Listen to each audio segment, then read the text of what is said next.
Hey guys, today I am starting a general pathology series, Introduction to General Pathology. Pathology दो Greek words होते हैं, pathos और logy. Pathos का मतलब होता है सफरिंग एंड लॉजी का मतलब होता है study of change in structure and function of body in a disease. Pathology scientifically study of disease, ठीक है। हम इसमें स्ट्रक्चरल फंक्शनल और बायोमैकेनिकल्स के जो चेंजेस होते हैं हमारे ऑर्गन टिश्यू में, बहुत सारी हम वो पढ़ते हैं। पैथोलॉजी की ब्रांच दो होती हैं, जनरल पैथोलॉजी और systematic pathology. General pathology study of mechanism of basic reaction of cells abnormal stimulate genetic effects. मतलब जैसे कोई सेल है, उसमें बेसिक रिएक्शन जब होती है तो फिर कोई डिजीज़ होती है, नॉर्मल स्टिमुलाई की वजह से जेनेटिक डिफेक्ट की वजह से जो बेसिक रिएक्शन जो हो रही होती है वो थोड़ी अल्टरनेट हो जाती है। उसके मैकेनिज्म को हम जनरल पैथो में पढ़ते हैं। फिर आता है systemic pathology, study of change in tissue be specific organ in specialised disease. मतलब स्पेसिफिक कोई भी डिजीज़ है कि स्पेसिफिक ऑर्गन और टिश्यू में हो रही होती है, वो ऑर्गन स्पेसिफिक चेंज जो उसमें जो चेंजेस जो होते हैं, वो बीमारी जो होती है, हम उसे सिस्टमिक पैथोलॉजी में पढ़ते हैं। पैथोलॉजी के 4 कोर एस्पेक्ट होते हैं, इथैथोलॉजी, पैथोजेनिक्स, मॉर्फोलॉजिकल चेंजेस और क्लिनिकल मैनिफेस्टेशन। जो इथैथोलॉजी होता है कि मतलब रेफर करता है कॉजेज से, मतलब किस कारण से हो रही है। जेनेटिक, एक्वायर्ड, 2 पार्ट में डिवाइड होते हैं, जेनेटिक और एक्वायर्ड। जेनेटिक जो होता है जो बर्थ से पहले होता है, एक्वायर्ड जो होता है जो बर्थ के बाद होता है।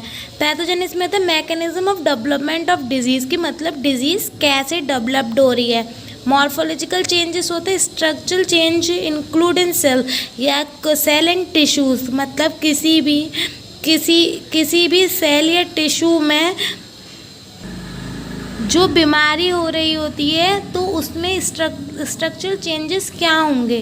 क्लिनिकल मैनिफेस्टेशन जो होते हैं function consume of morphological change, वो जो फंक्शंस जो होते हैं वो हमारे इफ़ेक्ट कैसे करें। फिर आता है लेटेंट पीरियड वो होता है, मतलब इसमें ये होता है कि जैसे कि कोई बीमारी हो रही होती है, ठीक है, वो बीमारी हो तो रही होती है बट उसके जो साइन और सिम्टम्स जो होते हैं वो इमिडिएटली नहीं होते हैं, वो थोड़ा टाइम लेते हैं। तो वो डिजीज़ वो थोड़ा टाइम लेते हैं, वो जो इतना टाइम लगता है उस टाइम को हम बोलते हैं लेटेंट पीरियड। इंक्यूबेशन पीरियड जो इन्फेक्शन एजेंट है, जिसे इन्फेक्शन कॉज करने में टाइम लगता है, वो एकदम से नहीं होता है, फिर उस टाइम को वो मल्टीप्लाई करता है और फिर लेटेंट होता है, तो वो होता है incubation period. Cell are the basic unit of tissue which from organ and system in human body. जो सेल होते हैं वो बेसिक यूनिट होता है टिश्यू का, जो इंसान के सिस्टम और ऑर्गन में होते हैं। बॉडी सेल्स जो होते हैं वो 2 टाइप के होते हैं, एक होता है एपिथेलियम और एक होता है मेसेंकाइमल सेल्स, ठीक है। सेल इंजरी जो होती है वो इफेक्ट करते हैं variety stress due to aetiological agent of cell encountering result in the change internal और एक्सटर्नल इन्वायरमेंट को। सेल इंजरी नॉर्मल सेल्स से एडेप्टेशन होते हैं, एडेप्टेशन के बाद इन्विल्टी होते हैं, अडेप्ट करते हैं, फिर सेल इंजरी होती है, रिवर्सेबल सेल इंजरी हो जाती है तो वो वापस नॉर्मल सेल में बन जाते हैं। और जो इनरिवर्सिबल सेल इंजरी जो होते हैं अगर वो इनरिवर्सिबल हो गए तो वो सेल की डेथ होती है। Depending on nature stimulus cellular response करते हैं 5 टाइप में। एक होता है सेलुलर एडेप्टेशन, एक होता है सेलुलर इंजरी, एक होता है इंट्रासर्कुलर एक्यूमेशंस, एक होता है पैथोलॉजिकल क्लासिफिकेशन, एक होता है सेलुलर एंजाइम। जो सेलुलर एडेप्टेशन होता है वो नेचर ऑफ स्टिमुलाई होता है, alternate physiological stimuli non lethal पे होता है। मतलब इसमें सेल की डेथ कॉज नहीं होती है, ठीक है। ये 4 टाइप में होता है, एटोट्रॉपी, हाइटोट्रॉपी, हाइपरप्लासिया और मेटाप्लासिया।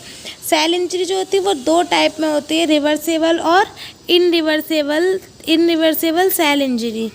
जो रिवर्सेबल सेल इंजरी होती है उसमें 2 टाइप होता है, एक होता है सेलुलर स्वेलिंग और एक होता है फैटी चेंजेस, ये माइल्ड और ट्रांसिएंट होती है। जो इनरिवर्सेबल सेल इंजरी होती है वो 2 टाइप में होते हैं, नेक्रोसिस और एपोप्टोसिस, ठीक है। नेचुरल स्टिमुलाई में होता है CO2 टिश्यूज़ में जो होता है फिजिकल एजेंट, जो केमिकल एजेंट और इन्फेक्शन एजेंट। इंट्रासर्कुलर एक्यूमुलेशन में नेचर ऑफ स्टिमुलाई होता है, जो मेटाबॉलिक डिफेक्ट होता है क्रॉनिक एक्वायर्ड पे, जो क्रॉनिक इंजरी हो जाती है। ये 3 टाइप के होते हैं, ग्लाइकोजन, प्रोटीन और पिगमेंट। पैथोलॉजिकल क्लासिफिकेशन में होता है nature of stimuli, metabolic defect, chronic required, chronic injury. मतलब ये दोनों सेम होते हैं। क्रॉनिक इंजरी ये 2 टाइप में होते हैं, डायस्ट्रोपिक और मेटास्टिक। और सेलर एंजिक जो स्टिमुलाई पे होती है, क्लूरेशन, long sublethal injury. And thank you.